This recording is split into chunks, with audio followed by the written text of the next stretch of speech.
Hello everyone, सभी को very good morning.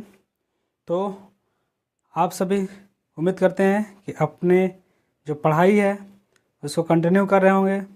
तो आज हम लोग जो पहले से जो आपका सिद्धांत चल रहा था, मनोवैज्ञानिक सिद्धांत, जिसमें आज हम लोग का जो जीन पियाजे का सिद्धांत के बारे में हम लोग देखने वाले हैं।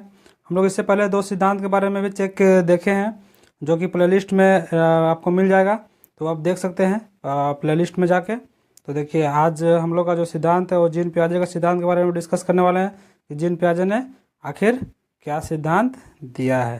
ठीक है, तो देख सकते हैं यहाँ पर उनका तस्वीर लगा हुआ है। ये है जीन पियाजे, ये दिख रहा है ना, ये है जीन पियाजे। ठीक है, तो उन्होंने क्या सिद्धांत दिया था? तो जीन पियाजे ने संज्ञानात्मक सिद्धांत को दिया था, जिसको जीन पियाजे कॉग्निटिव डेवलपमेंट थ्योरी कहते हैं।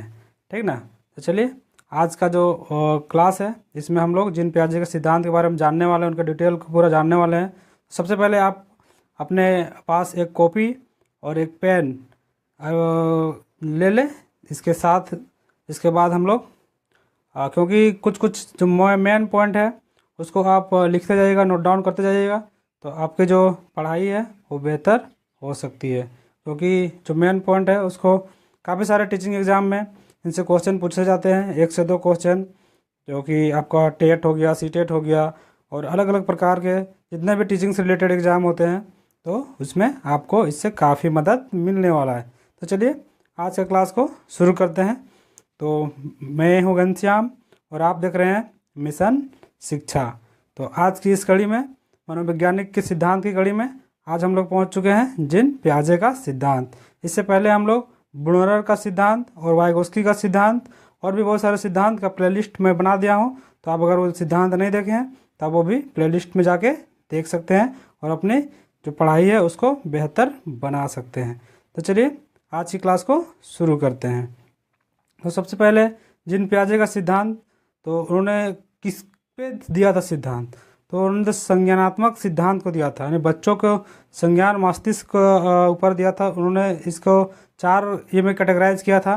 तो ये क्लास थोड़ा आज लंबा होने वाला है, क्योंकि आज इनके बारे में पूरा डिटेल से जानने वाले हैं और इनके जो सिद्धांत है, इससे जो क्वेश्चन आते हैं उनके बारे में भी जानने वाले हैं। ठीक ना। तो चलिए, सबसे पहले हम लोग एक सामान्य परिचय लेते हैं जीन पियाजे का। ठीक ना। तो देखिए, जीन पियाजे का जन्म 1886 ईस्वी में स्विट्जरलैंड में हुआ था। कहाँ हुआ था? तो स्विट्जरलैंड में 1886 ईस्वी में जीन पियाजे का जन्म हुआ था। ठीक है। नेक्स्ट है, उन्होंने एक पुस्तक लिखी थी जिनको प्रकाशित किया था 1923 ईस्वी में। उसका नाम है the language of thought of the child. The language of thought of the child. तो ये भी क्वेश्चन काफ़ी सारे एग्जाम में पूछे जाते हैं। ठीक ना। आगे है, पियाजे एक मनोवैज्ञानिक थे। तो अभी जो मनोवैज्ञानिक थे उन्होंने मनोवैज्ञानिक का सिद्धांत भी दिया है, जिसको आज हम लोग जानने वाले हैं। अगला है प्रयोग। जो उन्होंने जो अपना जो प्रयोग किया था वो अपने बच्चे के ऊपर किया था। जो जीन पियाजे है ना, वो जो अपना प्रयोग है उन कहाँ पे किया था? तो अपने बच्चे के ही ऊपर प्रयोग किया था। अपने बच्चे के ऊपर देखा, उनको ऑब्जर्व किया, इसके बाद ही वो थ्योरी को दिए थे। ठीक है। नेक्स्ट है, पियाजे को विकासात्मक मनोवैज्ञानिक का जनक भी कहा जाता है। जो पियाजे है और बच्चों को विकास का जो मापदंड किया, उनका जो सिद्धांत दिया, उसका जनक भी किसको कहा जाता है? तो जीन पियाजे को कहा जाता है। ठीक ना। अगला है, पियाजे ने संज्ञानात्मक विकास का सिद्धांत दिया है। तो पियाजे ने कौन सा सिद्धांत दिया? तो संज्ञानात्मक विकास का सिद्धांत दिया है। ठीक ना। चलिए, अब इससे आगे चलते हैं। तो सबसे पहले देखते हैं कि हम लोग जो पियाजे के संज्ञानात्मक विकास का सिद्धांत है उसको हम लोग और भी क्या क्या नाम से जानते हैं। जो हम लोग का जो क्वेश्चन आता है एग्जाम में, उसमें और भी क्या क्या नाम से उसके बारे में दिया रहता है। तो उसी के बारे में पहले हम लोग डिस्कस कर लेते हैं। इसके बाद में एक एक करके पूरा डिटेल से इनका जो कौन सा सिद्धांत दिया था, किसमें क्या कहता है, सारे कुछ को हम लोग डिटेल से जानने वाले हैं। ठीक है। तो सबसे पहले इसको और भी क्या नाम से जाना जाता है? सबसे पहले इसको जाना जाता है संज्ञानात्मक विकास का सिद्धांत। जीन पियाजे का संज्ञानात्मक विकास का सिद्धांत। अगला जाना जाता है संज्ञानात्मक सिद्धांत। अगला जाना जाता है अवस्था का सिद्धांत। अगला पॉइंट में जाना जाता है उसका अगला नाम से संज्ञानात्मक विकास का सिद्धांत। ठीक है। और नेक्स्ट पॉइंट में क्या नाम से जाना जाता है, तो विकासात्मक चरण का सिद्धांत। कौन सा? विकासात्मक चरण का सिद्धांत। और भी इसको क्या नाम से जाना जाता है, तो विकासी अवस्था का सिद्धांत। तो ये जो है संज्ञानात्मक विकास के बारे में दिया है, अवस्था के बारे में दिया है, संज्ञा और विकासात्मक चरण का सिद्धांत दिया है। तो इसी अलग अलग नामों से इनका जाना जाता है, इनका सिद्धांत को। ठीक है, चलिए इससे आगे चलते हैं। तो अभी हम लोग सबसे पहले देखें कि संज्ञानात्मक, तो संज्ञानात्मक का में अगर संज्ञान है उसका अर्थ क्या है, पहले हम लोग उसको समझते हैं। तो संज्ञानात्मक और संज्ञान विकास का अर्थ क्या है उसको समझते हैं। तो वो है एक प्राणी का वह व्यापक और अस्थायी ज्ञान जिसे बालक वातावरण से सीखता है। तो संज्ञान यानी कि आपको जो दिमाग का जो क्षमता है उसमें कहाँ से सीखता है, तो बालक वातावरण से सीखता है, उसको क्या कहते हैं, संज्ञान। यानी हम उसको जानकारी लेते हैं कहाँ से, तो अपने आस पड़ोस से, अपने परिवार से, अपने मित्रों से, उसको हम लोग क्या कहते हैं, तो उसको हम लोग संज्ञान कहते हैं, हम लोग उसको नॉलेज कहते हैं। अपने जो मस्तिष्क को जो पावर है उसको बढ़ाते हैं। अगला है संज्ञान विकास। संज्ञान विकास कब से कब तक चलता है, तो संज्ञान विकास का कब से, तो शैशवावस्था से प्रारंभ होती है, तो यानी बच्चे के जन्म से ही प्रारंभ हो जाती है और कहाँ तक चलती है, जीवन पर्यंत तक चलता है। कहाँ तक चलता है, जीवन पर्यंत तक चलने वाला क्या है, संज्ञानात्मक विकास है। यानी कि जब से बच्चा जन्म लिया तब से जो विकास शुरू हो गया सो जाके कब तक चलेगा, जब तक वो मर नहीं जाता तब तक संज्ञानात्मक विकास चलता ही रहेगा। ठीक है, चलिए इससे अगला स्लाइड की ओर चलते हैं। संज्ञानात्मक क्या है, अभी जैसे हम लोग तो संज्ञान देखें, संज्ञान विकास देखें, अब देखते हैं संज्ञानात्मक क्या है। तो किसी भी चीज़ या विषय के बारे धीरे धीरे जानना समझने को कहते हैं। यानी धीरे धीरे कोई भी चीज़ को जानते हैं, समझते हैं, उसी को क्या कहते हैं, उसी को संज्ञानात्मक विकास संज्ञानात्मक कहते हैं। अर्थात संज्ञानात्मक का आशय जानने समझने की क्रिया या प्रक्रिया से संबंधित है। यानी कोई भी चीज़ को हम जान रहे हैं, कोई चीज़ को कर रहे हैं, तो उसी से आशय है संज्ञानात्मक का। ठीक ना, तो चलिए पहले इसको हम लोग डिटेल से जान रहेगा, फिर वहाँ पे कुछ कुछ वर्ड जो दिया रहता है तो वर्ड का मतलब क्या होता है। तो उन्होंने तो डायरेक्ट हम थ्योरी पे आ जाएंगे, उन्होंने 4 ये पे दिया है, बहुत सारे जगह आपको यूट्यूब चैनल में देखने को मिलेगा, बहुत सारे आएंगे डायरेक्ट आपको बताएंगे कि इसमें 4 पॉइंट दिए हैं, 4 प्रकार दिए हैं, वो 4 प्रकार के बारे में डिस्कस किए। इसके बाद आपका जो उससे कोई रिलेटेड क्वेश्चन होगा उसको करवाएंगे, उसके बाद खत्म। तो मैं चाहता हूँ कि आप पूरा डिटेल से इसको समझे पहले, कि उसमें से एक वर्ड दिया हुआ है उसका कहने का सेंस क्या है, उसका मतलब क्या निकलता है, इसके बाद ताकि आपका समझ विकसित हो सके और आप बेहतर तरीके से इसको जान सके। ठीक है, चलिए आगे देखते हैं संज्ञानात्मक विकास का सिद्धांत। तो अब देखते हैं हम लोग सिद्धांत में क्या क्या पहले कहता है, इसके बाद उन लोग कितने प्रकार है, इसके बारे में सबको डिटेल से हम लोग जानने वाले हैं। ठीक है ना, तो सबसे पहले है पियाजे का मानना है कि बालक में जैसे जैसे परिपक्वता आती है वैसे वैसे बालक अपने मस्तिष्क के वस्तुओं के बारे में कॉन्सेप्ट बनाने लग जाता है। यानी कि इसमें कहना है कि बालक जैसे जैसे मतलब परिपक्वता आती है, जैसे जैसे उनका उम्र बढ़ता है तो से बालक जो वस्तुओं को समझने देखने के जो उनका नज़रिया है वो बदलने लगता है और उसको जानने लगता है, अच्छे से कॉन्सेप्ट बनाने लग जाता है। यानी कोई अगर खिलौना है तो खिलौना को पहले कोई गाड़ी का छोटा सा खिलौना है उसको देखने का नज़रिया अलग है, फिर थोड़ा सा जब बड़ा हो जाएगा परिपक्व हो जाएगा तो उसी में आपको कंप्यूटर का देखने का नज़रिया अलग है, लैपटॉप का देखने का नज़रिया अलग है। इस तरह धीरे धीरे उनका जो विकास है वो धीरे धीरे बढ़ता ही चल जाता है। अगला पॉइंट में कहता है कि पियाजे के अनुसार कि बच्चे सक्रिय ज्ञान निर्माता होते हैं। बच्चे हैं अपने खुद से करने के सक्रिय मतलब खुद से करके क्रिया करके वो ज्ञान को अर्जित करते हैं, ज्ञान का निर्माण करते हैं। और इसी कारण से बालक जो बच्चे होते हैं, बालक को जो पियाजे साहब का कहना था कि बालक को नन्हे वैज्ञानिक कहा जा सकता है। यानी बालक को नन्हे वैज्ञानिक क्योंकि वो बहुत सारे तोड़ फोड़ खोज वोज करते रहते हैं, कोई भी सामान को इधर तोड़ा उधर किया, नए नए चीज़ को खोजने लगता है कि इसमें ये कैसे होगा वो कैसे होगा, बहुत सारे सवाल अपने आप में करता है। तो इसलिए उनको कहना है कि नन्हे वैज्ञानिक जो संसार के बारे में अपने सिद्धांत देते हैं, यानी कि जो छोटे छोटे अपने जो कार्य करते हैं कि खिलौने से रिलेटेड अपने काम से रिलेटेड, तो वो चीज़ को वो अपने तरीके से करते हैं। तो उसी को कहा है कि वो नन्हे वैज्ञानिक है होते हैं, वो उन्होंने सिद्धांत दिए मतलब देते हैं। ठीक है, अगला पॉइंट है पियाजे के अनुसार बच्चे की सोच वयस्कों से अलग प्रकार की होती है। पियाजे का कहना है कि जो बच्चे हैं और वयस्क हैं, बड़े हैं, बच्चे और बड़े का सोच है दोनों अलग अलग प्रकार की होती है। और परंतु दोनों में सोचने की मात्रा बराबर होती है, बट जो क्वांटिटी होता है सोचने का वो दोनों में समान होता है। क्यों? क्योंकि दोनों का जो मानसिक शक्ति में अंतर हो सकता है, बट दिमाग तो वही है। दिमाग जो इतना उसके पास जितना इसके पास है, लेकिन वो है कि थोड़ा सा उसका विकास नहीं हुआ है बच्चे वाला में, और जो बड़े वाला में उसका विकास हो चुका है। इसलिए क्वांटिटी में सेम है, लेकिन सोचने का तरीका अलग अलग हो सकता है। ये किसका कहना था? तो जीन पियाजे का कहना था। चलिए इससे आगे अब देखते हैं। आगे वो अगला है कॉन्सेप्ट ऑफ कॉग्निटिव डेवलपमेंट। तो कॉन्सेप्ट ऑफ कॉग्निटिव डेवलपमेंट्स का मैं क्या कहना है, तो उसमें फर्स्ट पॉइंट हम लोग देखते हैं अनुकूलन, यानी कि अडाप्टेशन। तो ये होता क्या है? तो इसमें बालक अपने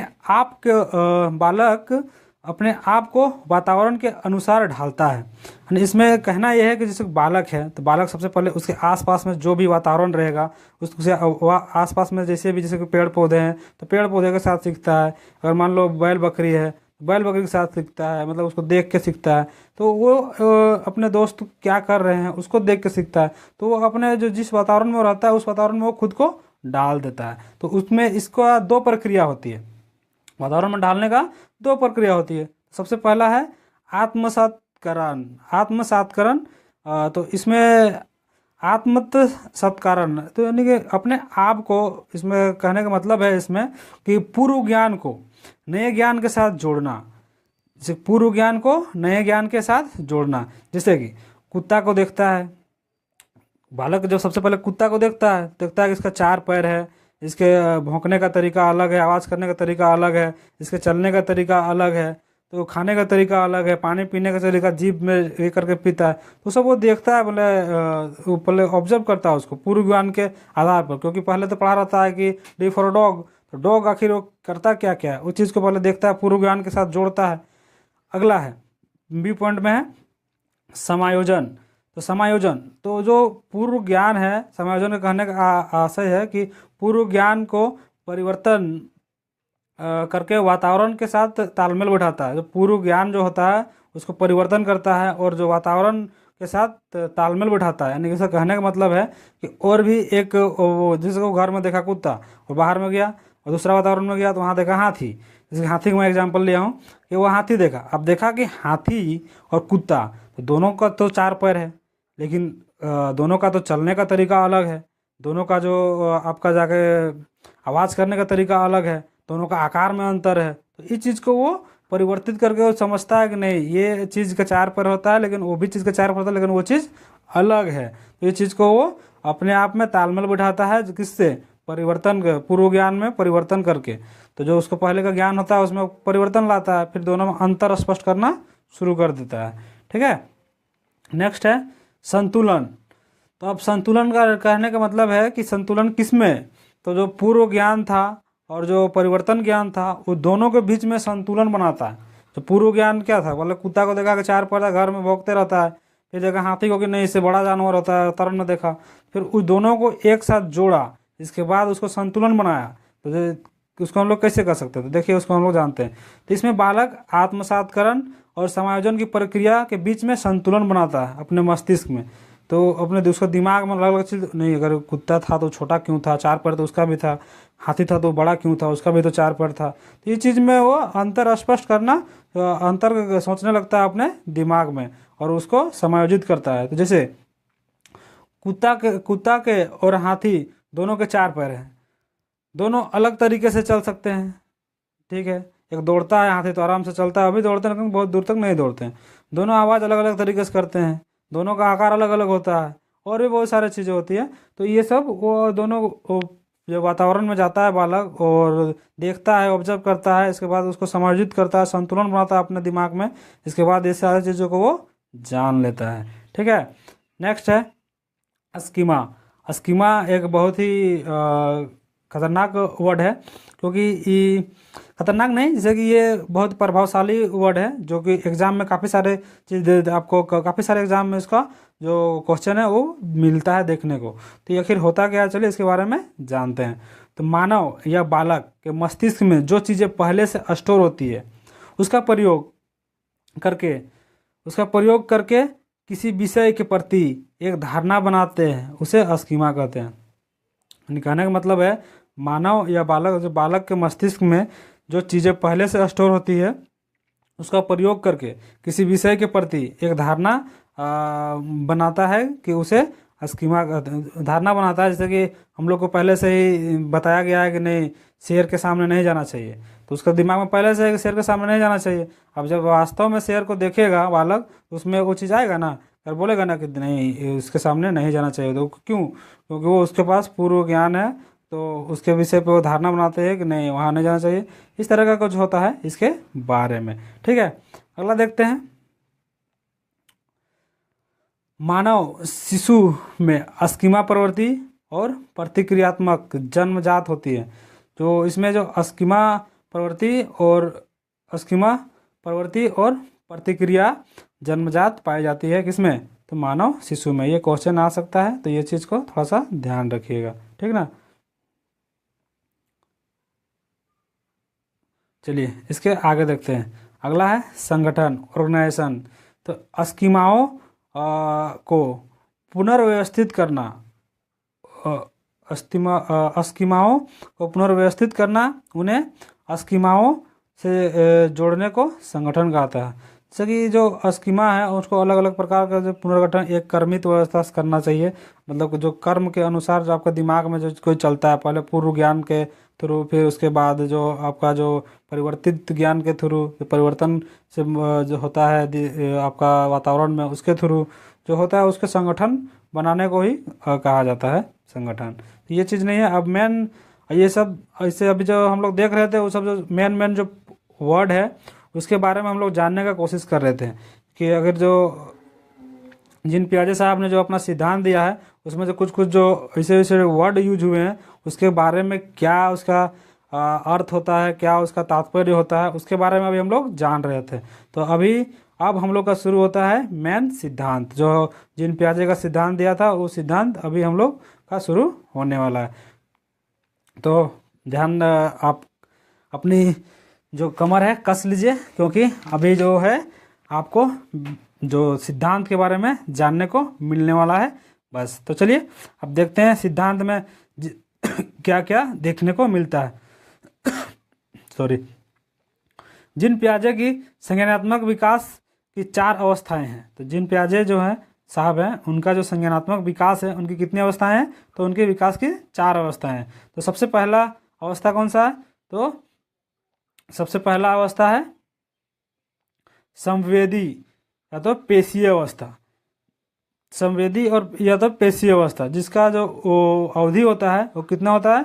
0 से 2 साल के बीच होता है। तो इसमें बालक क्या क्या चीज़ करता है उसके बारे में हम लोग जानने वाले हैं। तो सबसे शुरू है पेशीय अवस्था, नहीं संवेदी या पेशीय अवस्था। इसमें बालक अपने ज्ञान इंद्रियों के माध्यम से सीखता है। तो बालक इसमें ज्ञान इंद्रियों के माध्यम से सीखता है। ठीक ना। अपना जो जितने भी देखने की शक्ति है, सुनने की शक्ति है, बोलने तो तभी नहीं सकता है बालक, लेकिन देख सुन सकता है, महसूस कर सकता है, किसी चीज़ को छू सकता है। इस सब के थ्रू से बालक शुरू में सीखता है।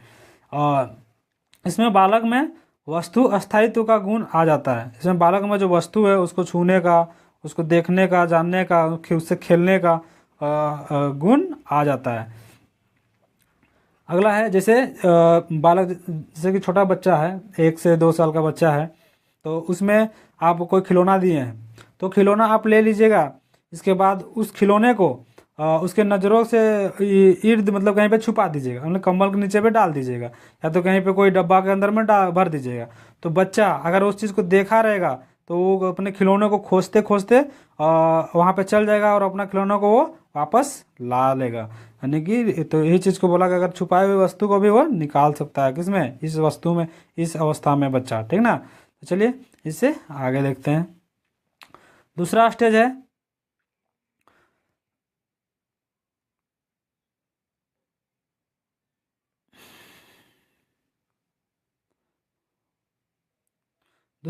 है पूर्व संक्रियात्मक अवस्था।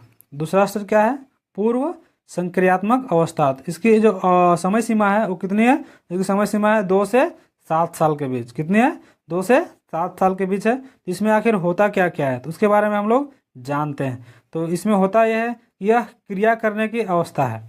यह क्या है? क्रिया करने की अवस्था है। इसमें बालक सामने वाली वस्तु को देख पाएगा लेकिन कोई क्रिया नहीं कर पाएगा।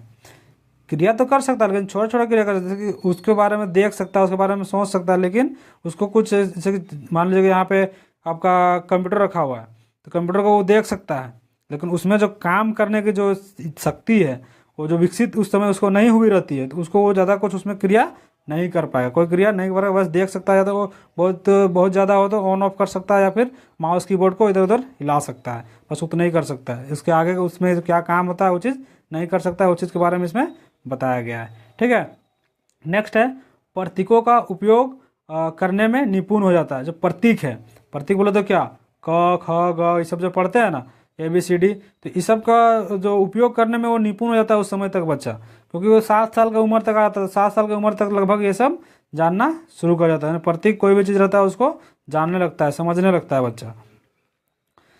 अगला है, देखिए जैसे में यहाँ दिया गया है कि जैसे हाथी शब्द सुनते ही दिमाग में हाथी का चित्र बन जाता है। जैसे कि हाथी शुरू में पढ़ते रहता है कि ई फॉर एलिफेंट, तो वही चीज़ अगर एलिफेंट मीन्स हाथी, तो हाथी का जैसे ही उसका दिमाग में कोई हाथी वर्ड आ जाता है दिमाग में, तो वो चित्र बन जाता है उसके दिमाग में, क्योंकि वो चित्र के माध्यम से पढ़ा हुआ है, तो वो उसके दिमाग में चित्र दिमाग तुरंत बन जाता है। ठीक है, अगला है, अगला क्या है, तो अगला है जीववाद। तो जीववाद का कहने का मतलब है कि बच्चा जो है सजीव और निर्जीव चीज़ों में, सजीव और निर्जीव वस्तुओं में अंतर स्पष्ट करना शुरू कर देता है। यानी कौन सी चीज़ सजीव है, किसमें जान है, किसमें जान नहीं है, इस सब के बारे में बच्चा अंतर स्पष्ट करना शुरू कर देता है। ये पेड़ है, इसमें पेड़ है तो इसमें बच्चा इसके बारे में जानने लगता है। फिर ये जो आदमी है इसके बारे में जानने लगता है, यानी सजीव और निर्जीव। अभी कोई टेबल है, टेबल के बारे में जानने लगता है कि यहाँ जगह रखा ही रह जाता है। इस सब के बारे में बच्चा अलग अलग तरीके से जानना शुरू कर देता है, इसको बोलते हैं जीववाद। ठीक है, अगला होता है अहम केंद्रित। जो दूसरा स्टेज है पूर्व संक्रामक अवस्था, उसमें जो बच्चा है अहम केंद्रित होता है। यानी कि बच्चा जो कुछ सोचना शुरू करता है, जो वो कर रहा है, वो जो सोच रहा है, वो कहता है कि मैं ही ठीक हूँ, मैं ही सब कुछ सही कर रहा हूँ। यानी वो ईगो पे रहता है। यानी कि अगर मान लीजिए कि बच्चा है किसी माता के गोद पे है और उसका कोई भाई या बहन है, अगर वो गोद पे बैठा हुआ है तो वो कभी नहीं चाहेगा कि उसका जो भाई है या उसका जो छोटी बहन है या बड़ा भाई है वो गोद पे बैठे, क्योंकि वो चाहता है कि नहीं मैं ही ठीक हूँ और मेरे लिए ही मेरी ही माँ है, आपको माना ही है। इसी को बोलता है अहम केंद्रित, क्योंकि वो ईगो में आ जाता है बच्चा। ठीक है, अगला क्वेश्चन है अपलाट, मतलब उल्टा पलटी करना। इसका जो स्पेलिंग मिस्टेक हो गया है, अपलाटावी। अपलाटावी यानी अपलाटावी का मतलब हो गया उल्टा पुल्टा, उल्टा पुल्टा, यानी कि कोई भी चीज़ को उल्टा पुल्टा करने में वो सक्षम नहीं होता है। कैसे? अगर मान लीजिए कि कोई गणित का कोई क्लास चल रहा है, जैसे 5 + 6 कितना होता है, 11 होता है। अगर हम उसको 6 + 5 दे देते हैं तो वो चीज़ को वो सही से नहीं समझ पाएगा, क्योंकि वो उलट नहीं पाएगा, क्योंकि उसका उस समय तक विकास अच्छे से नहीं हुआ रहता है। ठीक है, अगर हम कोई चीज़ को उसको व्यवस्थित करने के रख देंगे, ये छोटा गिलास है, ये छोटा लड्डू है, ये बड़ा लड्डू है, ये बड़ा लड्डू है, इसको क्रम से सजा के रखो, तो वो चीज़ को क्रम से नहीं कर पाएगा, उतना उसके पास विकास नहीं हुआ रहता है। ठीक है, तो ये चीज़ को हम लोग देखें। अगला है, अगला उसके पास क्या दिक्कत होती है, तो अगला है कि मुद्रा, दूरी, भार, ऊंचाई में बालक अंतर नहीं कर पाता। यानी कि ये कितनी ऊंचाई है या कितना पैसा है। अगर 2000 का रुपया दे दोगे ना नोट और सिक्का, तो वो बच्चा सिक्का को लेना प्रेफर करेगा। पैसा जो कागज़ का सिक्का पैसा होता है ना, उसको लेना प्रेफर नहीं करेगा। क्यों? क्योंकि बोलेगा कि नहीं इसका कोई, उसको पता नहीं होता है कि इसका कितना वैल्यू है और इसका कितना वैल्यू है। तो जिस चीज़ के बारे में वो जानता है, यानी कि सिक्का के बारे में जानता है, वो सिक्का लेना चाहेगा। तो फिर वजन करेगा। अगर दो चीज़ में वजन कर रहा है तो वजन में उसको अंतर नहीं, बस जानेगा कि हाँ ये वजन हो रहा है, लेकिन कितना क्या वजन हो रहा है उसके बारे में वो अंतर स्पष्ट नहीं कर पाएगा। जिन पे आ जाएगा दूसरा स्टेज में। ठीक ना, अगला है केंद्रीकरण। केंद्रीकरण का कहने का मतलब है कि एक समय में किसी वस्तु की केवल विशेषता पर ध्यान दे पाने की प्रवृत्ति को कहते हैं। यानी कभी कुछ काम अगर वो कर रहा है, कोई अगर मतलब उसका खिलौना है तो खिलौना में वो पूरा एकदम ध्यान को केंद्र करके उसमें क्या लगा हुआ है, कैसे लगा हुआ है, किधर चक्का फिट है, किधर चक्का घूमता है, किधर उसका चाबी डाला जाता है, वो सारे कुछ उसमें पूरा केंद्र से एकदम पूरा दिमाग लगा के देखते रहता है, उसको बोला जाता है केंद्रीकरण। यानी एक चीज़ में वो फोकस हो जाना। ठीक है। अगला है संरक्षण। संरक्षण कहने का मतलब है कि अगर किसी वस्तु की आकार में परिवर्तन कर दे तो वस्तु की गुणवत्ता और मात्रा में कोई प्रभाव नहीं पड़ता है, ये बालक समझ पाता है। ये बालक नहीं समझ पाता है। देखिए, अगर कोई वस्तु है उसको नहीं समझ पाता, मान लिखिएगा कोई वस्तु है उसका हम आकार में परिवर्तन कर दे, जबकि वही वस्तु वही चीज़ है, लेकिन उसको वो कुछ पता नहीं लगा कि बालक कि उसमें कोई प्रभाव पड़ा है या नहीं पड़ा है। आकार में बस देख सकता है कि आकार में, लेकिन उसको क्वालिटी देखेगा तो क्वांटिटी में भी कोई फर्क नहीं पड़ेगा, मात्रा में भी कोई फर्क नहीं पड़ेगा। बस उसको आकार में इधर कर देने से थोड़ा सा बालक समझ नहीं पाता उस चीज़ को इस अवस्था तक में। ठीक है। अगला है क्रमबद्ध। क्रमबद्धता, इसमें बच्चों वस्तुओं को आकार के आधार पर सुव्यवस्थित नहीं कर पाते हैं। इसमें वस्तुओं के आकार में बोले तो एक छोटा सा बॉक्स है, ये बड़ा सा बॉक्स है, और ये बड़ा सा बॉक्स है। तो इस सब को अगर आपको क्रमवार तरीके से सजाना है तो इस चीज़ को बच्चे नहीं कर पाते हैं उस समय तक। ठीक है। कौन समय तक? जिन पे आ जाएगा दूसरा स्टेज। दूसरा स्टेज कौन सा था? दूसरा स्टेज था पूर्व संक्रियात्मक अवस्था में ये चीज़ों को उतने अच्छे से नहीं समझ पाता है। अगला हम लोग चलते हैं थर्ड पॉइंट की ओर। तो थर्ड पॉइंट में क्या करना, कौन सा है? तो जिन पियाजे का संज्ञानात्मक विकास का जो तीसरा पॉइंट है वो क्या है? मूर्त संक्रियात्मक व्यवस्था। मूर्त संक्रियात्मक व्यवस्था, इसमें हम लोग देखते हैं कि इस अवस्था में बच्चा सामने रखी वस्तु को देखकर ये चिंतन शुरू कर सकता है। यानी कोई भी वस्तु रखा हुआ है तो उसमें देख के ही बच्चा उसमें चिंतन शुरू करना सकता है। अब देखिए, जैसे कि यहाँ पे लैपटॉप रखा हुआ है, मेरे बगल में लैपटॉप रखा हुआ है, तो लैपटॉप को देख के बच्चा उसमें सोचना शुरू कर देगा कि आखिर वो है क्या, वो काम कैसे करता है। तो इसके बारे में इस पॉइंट में बताया गया है। अगला है इसमें उलट पलट, माप, जीववाद, मुद्रा, भार आदि गुण सीख लेता है। देखिए, उसमें सबसे पहले हम लोग देखे थे क्या कि जीववाद में दूसरा चरण में कि जो सजीव और निर्जीव में बच्चा अंतर स्पष्ट नहीं कर पाता था, लेकिन इसमें जो मूर्त संक्रियात्मक अवस्था है इसमें बच्चा सजीव और निर्जीव पे दोनों में अंतर स्पष्ट कर पाता है। ठीक है। इसमें जो कोई भी चीज़ का उलट पुलट कर देना, यानी 5 + 7 कितना होता है? 12 होता है। उसी को 7 प्लस अगर हम 5 कर देते हैं तो वो बच्चा इस चीज़ को समझ जाएगा कि नहीं, यही चीज़ को बस उल्टा कर लिखा गया है, इसका भी आंसर 12 होगा। तो इस चीज़ को मूर्त संक्रियात्मक अवस्था में बच्चा अच्छी तरीके से समझने लगता है। ठीक है। अगला है मापने का। अगर कोई अगर बच्चा को दिया गया है 1 लीटर दूध और इधर दिया गया है 1 लीटर पानी, तो दोनों में बच्चा इस चीज़ को समझ जाएगा कि नहीं, दोनों का समान मात्रा है, दोनों का मान सेम है। जबकि पहले क्या था, पूर्व संक्रियात्मक में वो चीज़ को वो नहीं समझ सकता था। तो इस चीज़ को आप डिफरेंट करके रखिएगा कि मूर्त संक्रियात्मक अवस्था में बच्चे अच्छी तरीके से उसको जानने लगते हैं, जबकि उसमें जो पूर्व संक्रियात्मक अवस्था में वो नहीं जान पाते थे। तो इसके बारे में थोड़ा सा ध्यान दीजिएगा। ठीक है। नेक्स्ट है अगला आत्मसात करण के मतलब आत्मसात तर्कना, यानी कि जो उदाहरण जो है किसी भी चीज़ का उदाहरण, अलग अलग वस्तुओं का उदाहरण देना, बच्चों उस चीज़ को जानने लगते हैं। जैसे कि अगर हम कह रहे हैं कि ये पेड़ है, मान लीजिए कि ये पेड़ है, ये पेड़ में ये आम का पेड़ है और ये नीम का पेड़ है, तो आम और नीम के पेड़ का वो उदाहरण देके बच्चा अभी दोनों के बीच में अंतर स्पष्ट कर सकता है। क्यों? बोलेगा आम फल देता है, फल हम लोग खाते हैं, जबकि नीम हमको फल नहीं देता है, ये हमको दातुन देता है, इससे हम लोग धोते हैं। इस चीज़ को अंतर स्पष्ट करना शुरू कर देता है बच्चा, किससे? उदाहरण के माध्यम से। तो वही है आत्मसातकरण। जैसे कि ये आगमन विधि जो होता है ना, तो उसी का ये है, आगमन विधि का ही एक इसमें एक दिया गया है प्रकार। ठीक है। जब एक निगमन होता है वो आगे में आपको देखने को मिलेगा, इसमें आगमन विधि में पहले उदाहरण आता है, निगमन विधि में पहले नियम आता है। ये गणित में अक्सर उपयोग होता है, जबकि ये विज्ञान वगैरह जैसे विषय में ज़्यादा उपयोग किया जाता है। ठीक है। तो चलिए इससे आगे चलते हैं। आगे है सबसे अंतिम अवस्था, जो जीन पियाजे का जो मनोवैज्ञानिक जो सिद्धांत है उसका जो अंतिम अवस्था है, अंतिम चरण है, उसको क्या बोलते हैं? अमूर्त या औपचारिक अवस्था। जिसकी उम्र सीमा कितनी होती है? तो इसकी उम्र सीमा होती है 11 से 15 साल, या तो 11 से प्लस, 11 प्लस या तो 11 से 15 साल, 11 से 18 मान लीजिए, 11 से 14, 14 से ऊपर जितना है, यानी कि 11 से प्लस मानिए इसको, ये अमूर्त और औपचारिक अवस्था को कहते हैं। तो चलिए इसमें कहता क्या है, तो चलिए इसको अलग अलग तरीके से समझते हैं।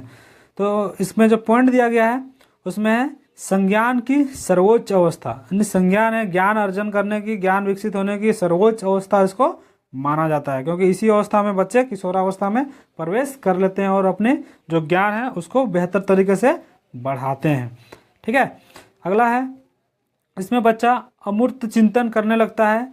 इसमें बच्चा जो है जिसे बालक, अमूर्त चिंतन करने का मतलब है जिसे बालक देख नहीं सकता उसके बारे में भी चिंतन करना शुरू कर देता है। जैसे कि हम लोग मंगल ग्रह हो गया, चांद हो, चांद तो खैर दिखता है लेकिन मंगल ग्रह हो गया, तो मंगल ग्रह हम लोग को नहीं दिखता है, लेकिन बच्चा अपने जो पढ़ाई के पे मंगल ग्रह के बारे में सोचना शुरू कर देता है, सोच सकता है कि वहाँ अगर हो क्या सकता है, कैसे होगा, या फिर दूर में कोई अगर शहर है तो उस शहर के बारे में, मान लो दिल्ली है, वो रहता है मान लो कि रांची में रहता है, झारखंड का रांची में, जबकि वो दिल्ली के बारे में सोचा नहीं वहाँ पे ऐसे होंगे, ऐसे बिल्डिंग होंगे, तो वो जैसे कि जो चीज़ को नहीं देखता है उस चीज़ को भी वो सोचने में चिंतन कर सकता है, उसको बोलते हैं अमूर्त चिंतन करने लगता है। ठीक है, अगला है इसमें बालक निगनात्मक कार्य करने लगता है। जो अभी हम लोग आगात्मक बोले थे अभी कुछ देर पहले, अभी आ गया हम लोग का नियम वाला। तो इसमें हम लोग जो बालक है वो नियम वाला कार्य करने लगता है। अगर किसी चीज़ मैथ है, मैथ का कोई क्वेश्चन बनाना है तो सबसे पहले पाइथागोरस परिमेय को बच्चा जानेगा, नियम को जानेगा, तब तो उसको बनाएगा। तो वही चीज़ का है कि पहले बच्चा को गणित का कोई विषय का नियम समझेगा, फिर जाकर नियम के आधार पर उसमें क्या क्या जो सिद्धांत है उसके आधार पर वो चीज़ को वो बनाएगा। तो यही चीज़ कहा है बालक इसमें जो निगमन कार्य करने में सक्षम हो जाता है। ठीक है, अब चलते हैं इससे आगे। इससे आगे क्या है, तो जीन पियाजे जो है उनका जो सिद्धांत है उनकी कुछ आलोचनाएं भी हुई है, तो उस आलोचना के बारे में अब हम लोग देखने वाले हैं। तो आलोचना क्या हुई है, तो आलोचना हुई है कि जो जीन पियाजे हैं, जीन पियाजे ने जो मानसिक विकास के चरणों को अपरिवर्तनशील बताया था। जो जीन पियाजे हैं जो मानसिक विकास के चरणों को क्या बताया था, अपरिवर्तनशील बताया था। जबकि अगला जो है उनकी आलोचना है जो दूसरे मनोवैज्ञानिक ने की थी, उनको हम लोग देखते हैं। तो जीन पियाजे का कहना है कि पहले विकास होता है बाद में अधिगम होता है। किसका कहना है, तो पियाजे साहब का कहना है। जबकि एक और में मनोवैज्ञानिक है, वो कहाँ के थे, रूसी मनोवैज्ञानिक है, उनका कहना है वाइगोस्की का कि पहले अधिगम होता है फिर विकास होता है। जबकि ये कहाँ के थे, ये हैं आपका स्विट्जरलैंड के हैं। जीन पियाजे कहाँ के हैं, स्विट्जरलैंड के हैं। जबकि वाइगोस्की कहाँ के हैं, वाइगोस्की रूस के हैं। कहाँ के हैं, रूस के वैज्ञानिक हैं, मनोवैज्ञानिक है। ठीक है, और भी देखते हैं आगे इसके इनके बारे में। तो चलिए, जो जीन पियाजे हैं इनका जो सिद्धांत है, उनका जो की पॉइंट है, अभी हम लोग का जो सिद्धांत है वो लगभग पूरी तरह से खत्म हो चुका है। तो आज हम लोग इसमें क्या जाने, क्या सीखें, हम लोग को किस तरह का क्वेश्चन पूछा जाता है एग्जाम में, जो टीचिंग से रिलेटेड एग्जाम में, सीटेट के बीएस और आपका जाके और भी अदर स्टेट के टेट एग्जाम में, और जो शिक्षक भर्ती से रिलेटेड एग्जाम में, तो आपको 1 से 2 क्वेश्चन आपको इससे जरूर देखने को मिलेगा। तो वो सब क्वेश्चन के बारे में आज हम लोग डिस्कस, यानी हम लोग की पॉइंट के रूप में जानने वाले हैं आखिर कहाँ कहाँ से क्वेश्चन और कैसा कैसा क्वेश्चन आता है, तो उसको हम लोग देखते हैं। ठीक है, तो सबसे पहले हम लोग देखते हैं पेशीय अवस्था। तो पेशीय अवस्था में जो सबसे पहला अवस्था था उसमें हम लोग को क्या क्वेश्चन बन सकता है, तो इसमें बहुत सारे, इसमें सबसे पहला जो है इसमें बालक कैसे सीखता है, इसमें बालक अपने ज्ञान इंद्रियों के माध्यम से सीखता है। किससे सीखता है, ज्ञान इंद्रियों की सहायता से सीखता है। ठीक है, एक किसका था, जीन पियाजे का जो 4 सिद्धांत दिए थे, जो संज्ञानात्मक सिद्धांत को 4 सिद्धांत दिए थे, उसमें से पहला है पेशीय सिद्धांत। उसमें कैसे सीखते हैं बालक, तो ज्ञान इंद्रियों के माध्यम से, सहायता से सीखते हैं बालक। ठीक है, नेक्स्ट है पूर्व संक्रियात्मक। तो पूर्व संक्रियात्मक कहने का मतलब क्या है, जो अभी जैसे कि हम लोग जो दूसरा पॉइंट है जीन पियाजे का जो संज्ञानात्मक विकास है उसका दूसरा पॉइंट है जो हम लोग पहले डिस्कस किए हैं, तो उनसे जो क्वेश्चन आने वाले हैं उसको क्या कहते हैं, जिसको हम लोग क्या कहते हैं, उसको क्वेश्चन पूछता है कि खिलौना आयु उसको कहते हैं, जिसकी उम्र की सीमा कितनी होती है, उम्र सीमा होती है 2 से 7 साल। कितनी होती है, 2 से 7 साल इसकी उम्र सीमा होती है। अगला है बालक शब्दों और प्रतीकों का प्रयोग से खेलता है। बालक किससे खेलता है? शब्द और प्रतीकों का प्रयोग से खेलता है, यानी खेल खेल विधि में शब्दों को सीखता है। जैसे कि क हो गया, ए हो गया, ए फॉर एप्पल, क फॉर कमल, इस तरह का खेल खेल से प्रतीकों के माध्यम से बालक सीखता है। ठीक है। इसमें बालकों को भाषाई विकास होता है, इसमें बालकों में भाषाई विकास होता है। तो जो जिन पाया का जो पूर्व संक्रियात्मक अवस्था है, उसी अवस्था में बालक का जो भाषा विकास होता है। पहले तो बालक बोलचाल करता है अपने घर में, अपने परिवार में, अपने दोस्तों के साथ, लेकिन इसमें क्या होता क्या है, जब बालक धीरे धीरे अपना जो कोई भी जो मदर लैंग्वेज होता है उसको वो या फिर जो उसको वो जानने लगता है, सीखने लगता है। ठीक है। अगला अगला पॉइंट है निर्जीव और सजीव में अंतर कर पाता है। क्या कर पाता है? तो निर्जीव और सजीव में अंतर कर पाता है। नहीं, इसमें निर्जीव और सजीव में अंतर नहीं कर पाता है, इसमें नहीं लिखिएगा, इसमें निर्जीव और सजीव में अंतर नहीं कर पाता, यहाँ पे नहीं छूट गया है। ठीक है। अगला है बालक अहमवादी होते हैं। इसमें बालक क्या होता है? बालक अहमवादी होते हैं। क्या होते हैं? अहमवादी होते हैं बालक, यानी ईगो में आ जाते हैं बालक। अगर बच्चा, अभी एग्जांपल मैंने दिया था पहले, अगर किसी का मम्मी है, उसके गोद में कोई उसका बड़ा भाई बैठा हुआ है, तो वो नहीं चाहेगा बालक कि वो मेरा जगह पे वो बैठे, और वो उसको हटा देगा और वो खुद उस जगह पे बैठ जाएगा। ठीक है। नेक्स्ट पॉइंट है, अगला जो स्टेज था, थर्ड स्टेज, उसमें था मूर्त